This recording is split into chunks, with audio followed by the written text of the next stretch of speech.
भारत का संदेश लिए आता है, और वह संदेश है वसुधैव कुटुंबकम का, वह संदेश है सर्वे भवन्तु सुखिनः का, वह संदेश है कृण्वन्तो विश्वमार्यम का, वह संदेश है वयम राष्ट्रे जागृयाम पुरोहितः का, यानी कि हम राष्ट्र में जागते रहें और राष्ट्र निर्माण में हम संलग्न रहें। आज इतिहास लिखा जा रहा है।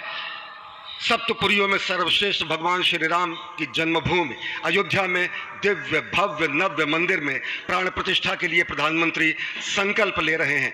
ये संकल्प है उन हुतात्माओं के लिए, ये संकल्प है उन बलिदानियों के लिए, ये संकल्प है उन राम भक्तों के लिए, ये संकल्प है भारत भारतीयों के लिए, ये संकल्प है सनातन संस्कृति के लिए, ये भारत के जगत गुरु स्वरूप का भी संकल्प है। और आज हम साक्षी बन रहे हैं, प्रधानमंत्री साक्षी हो रहे हैं, साक्षी भाव से उपस्थित हैं श्री राम लला के बाल मूर्ति विग्रह के सामने। अजय, जिस तरह से आप ये अद्भुत दृश्य देख रहे हैं, सुनील शास्त्री जी इस वक्त प्राण प्रतिष्ठा के लिए संकल्प कराते हुए, और प्रधानमंत्री एक तरह से इस प्राण प्रतिष्ठा के संकल्प के बाद जो 6 गृहस्थ हैं वो इस प्राण प्रतिष्ठा के कार्यक्रम को अपनी ओर से, जिन्होंने लगातार तपस्या की है, भूमि पर शयन किया है, बिना कोई अन्न ग्रहण किए, लगातार जब से उन्होंने प्राण प्रतिष्ठा का संकल्प लिया है तब से वो 6 के 6 परिवार तपस्या कर रहे हैं। आप सभी जानते हैं कि इस वक्त प्रधानमंत्री मोदी भी पिछले 11 दिनों से तपस्यारत हैं, और उन्होंने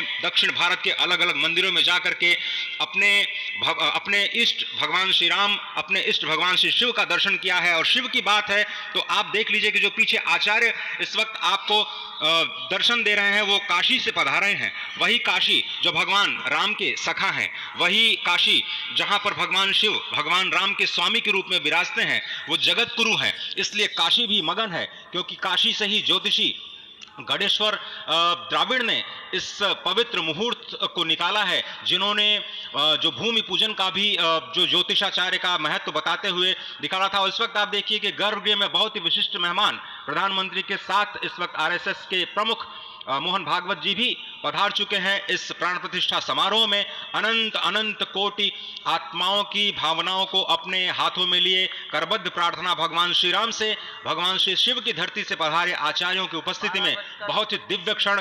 वर्तमान में कहा जाए तो भगवान शिव सबसे अत्यधिक प्रसन्न, क्योंकि स्वामी, सखा और मित्र ये तीनों ही संबंध भगवान शिव का भगवान श्री राम से। आधे अद्भुत क्षण आपके समक्ष।